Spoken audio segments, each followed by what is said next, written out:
Welcome back. তো কেমন আছো তোমরা? 10 বছর আগে কি হয়েছিল এটার পার্ট 5 নিয়ে কিন্তু চলে এলাম আমরা। তো চলো শুরু করা যাক। প্রায় 5 মিনিট হব তখন হাসান উঠে বলে, স্যার অঙ্কটি আমার হয়ে গেছে। স্যার হাসানকে বললো অঙ্কটি এদিকে নিয়ে আসো।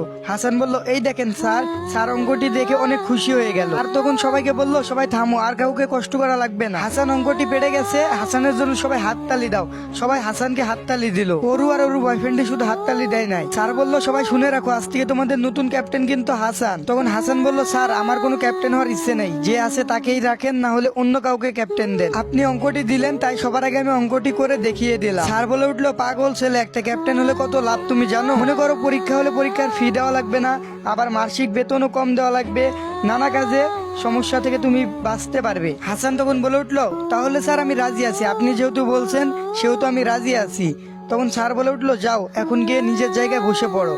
হাসান বলল, আচ্ছা ঠিক আছে স্যার। এটা দেখার পরে ওর চোখ দুইটা লাল হয়ে গেল রাগে, কারণ ওর বয়ফ্রেন্ড ছিল ক্যাপ্টেন, এখন অন্য আরেকজন হলো, তাই মাথাটি একেবারে গরম হয়ে আছে। তারপরে ক্লাস শেষে যখন টিফিনের টাইম হয়, হাসান যখন ক্লাস থেকে বেরিয়ে আসে, তখন ক্লাসেরই কিছু মেয়ে এসে হাসানকে বলে, হাই হাসান, কেমন আছো, আমরা কি ফ্রেন্ড হতে পারি? হাসান বলে উঠলো, কেন নয়, আমরা তো আগে থেকে ফ্রেন্ড হয়ে আছি। সবাই বললো, কি করে? যখন আমি এই কলেজে ভর্তি হই তখন থেকেই আমি তোমাদের ফ্রেন্ড, কারণ আমরা এক ক্লাসমেট। তখন সবাই বলে উঠে, ঠিক বলেছো, তাহলে আজ থেকে আমরা সবাই তোমার ফ্রেন্ড। তখন হাসান বলে যে, হ্যাঁ ম্যাডাম, আপনারা সবাই আজ থেকে আমার ফ্রেন্ড। তখন সবাই বলে উঠে, আসলে তুমি একটা ভালো ছেলে, তোমাকে দেখলে বোঝা যায়, তোমার কথাবার্তা সবকিছু দেখলে বোঝা যায় তুমি অনেক একটা ভালো ছেলে। হাসান মেয়েগুলোর মুখে এই কথাটা শুনে আবারও লজ্জা পেয়ে যায়। হাসান সামনে তাকিয়ে দেখে ওর বয়ফ্রেন্ড কিছু ছেলে পেলে নিয়ে হাসানের দিকে আসতেছে। তখন ওর বয়ফ্রেন্ড এসে বলে, এ চাকর রে বাচ্চা, চাকর, তুই নিজেকে দেখছিস একবারও আয়নায়?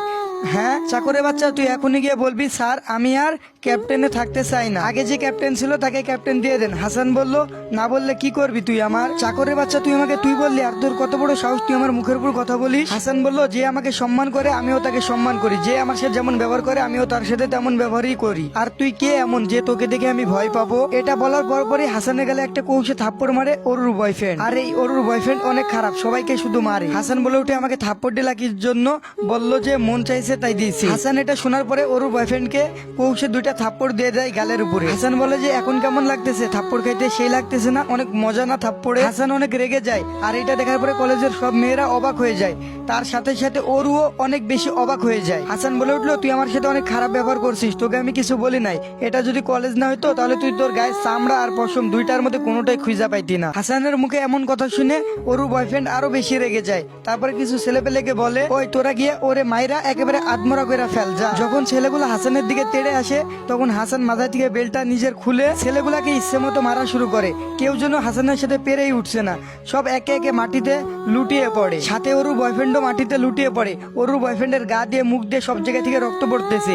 এটা দেখে স্যার ছুটে আসে, এসে বলে, এখানে কি চলতেছে, সব মারামারি করতেছো কেন? তখন স্যারকে সবাই সবকিছু খুলে বলে। এটা শোনার পরে স্যারও অনেক বেশি রেগে যায় ওর বয়ফ্রেন্ডের উপরে। স্যার বলে উঠলো, নতুন ক্যাপ্টেনের সাথে যদি তুমি এরপরে কোনো ঝামেলা করো বা সমস্যার সৃষ্টি করো তাহলে তোমাকে কলেজ থেকে বহিষ্কার করা হবে। তখন স্যার চিল্লিয়ে বলল, এবার আমি কিছু কথা বলবো, তোমরা সবাই মনোযোগ দিয়ে শোনো। হাসান এর আগে ছিল ক্লাসের ক্যাপ্টেন, তাকে এখন ফুল কলেজের ক্যাপ্টেন বানিয়ে দেওয়া হলো। স্যারকে সবাই বলল যে স্যার সবকিছু বুঝিয়ে বলেন। স্যার সবাইকে সবকিছু বুঝিয়ে বলল। এটা শুনে সবাই খুশি হয়, আবারও সবাই হাততালি দেয়, কারণ ওর বয়ফ্রেন্ডের হাত থেকে সবাই বেঁচে গেল। এরকম করে হাসানের দিন কাটতে থাকে, প্রায় 1 মাস পার হয়ে গেল। হাসানের সাথে সবারই ভালো বন্ধুত্ব হয়ে গেছে, কারণ হাসান অনেক ভালো একটা ছেলে, সবাই দেখলে বুঝতে পারে, তাই হাসানকে সবাই সম্মান করে, শ্রদ্ধা করে। কারোর কোনো সমস্যা হলে বা কারোকে কেউ কিছু বললে হাসান গিয়ে সেই সমস্যার সমাধান করে দেয়। হঠাৎ একদিন হাসান লাইব্রেরিতে বই পড়তে থাকে।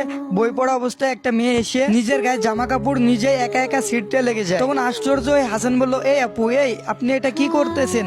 নিজের জামা কাপড় নিজে নিজে ছিঁড়তেছেন কেন? তখন মেয়েটি বলে উঠলো, কারণ তোকে আমি ফাঁসাতে চাই, তুই কলেজে এসে আমাদের অনেক বেশি সমস্যা হইতেছে তোর কারণে। তখন হাসান বলে উঠলো, আপু দেখেন, আপনি যা করতেছেন একেবারে ভুল করতেছেন, নিজের ক্ষতি নিজে করতেছেন, যান এইখান থেকে, যান, চলে যান। আপু কে শোনে কার কথা? মেয়েটি হাসানের কথা একটাও শোনে না।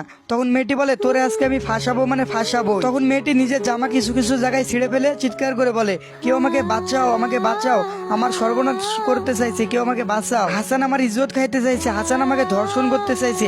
এই কথাটা বাইরে পৌঁছে গেছে। তখনই একদল ছেলে মেয়ে চলে আসে ওইখানে। তো এরপরে কি হয় সেটা আপনারা পার্ট 6-এ জেনে যাবেন। যারা পার্ট 6 চান অবশ্যই কমেন্ট করবেন। আর আপনারা বলছেন আমি ইউটিউব চ্যানেল খুলবো, আচ্ছা আমি আপনাদের কথা শুনে ইউটিউব চ্যানেল খুলবো, ওইখানে 10 থেকে 15 মিনিট করে ভিডিও দেবো। আপনারা কি বলেন? অবশ্যই আপনাদের মতামতটা জানাই যাবেন। তো সবাই ভালো থাকেন। আজকের মতো আল্লাহ হাফেজ। আর কারা কারা পার্ট 6 চান অবশ্যই কমেন্টে জানান। আর ইউটিউব চ্যানেলটাও কিছুদিনের মধ্যে খুলে ফেলবো।